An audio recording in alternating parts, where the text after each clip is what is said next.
Pour cette recette de biscuits de Noël sans beurre, vous aurez besoin de 350 g de farine. Ajoutez 80 g de sucre de votre choix. Ici, j'ai choisi un sucre roux. Et tant qu'à faire, j'utilise un sucre vanillé. Ajoutez 2 œufs de gros calibre.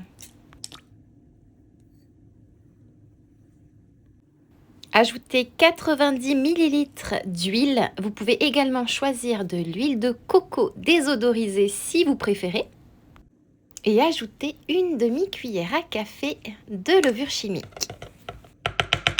Vous mélangez le tout dans un robot mixeur pendant environ 30 à 45 secondes, pas plus.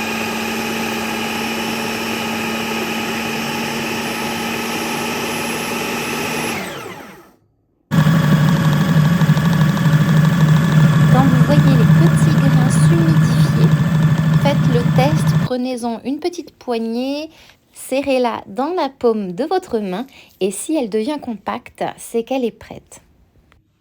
Déposez sur un plan de travail fariné et compactez votre pâte entière.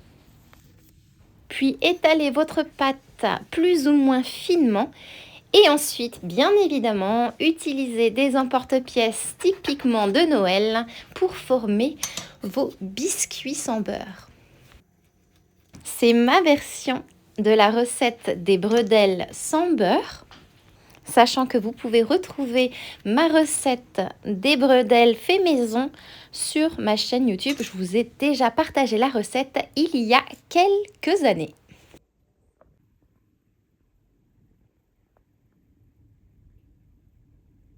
C'est le moment de passer au glaçage, mon moment préféré. Pour ça, il vous faut 2 cuillères à soupe de yaourt grec ou de fromage blanc. Vous y ajoutez une cuillère à soupe d'épices de Noël ou bien tout simplement de cannelle moulue. Vous mélangez le tout. Et à l'aide d'un pinceau à cuisine, il ne vous reste plus qu'à bien napper vos biscuits sans beurre. Cette sorte de glaçage avant cuisson apporte une vraie différence à la recette et c'est juste délicieux. Pour la cuisson, j'utilise ma friteuse à air à 160 degrés pendant environ 9 minutes et je retourne à mi-cuisson. Si vous les faites au four, ce sera à 170 degrés pendant environ 12 à 15 minutes.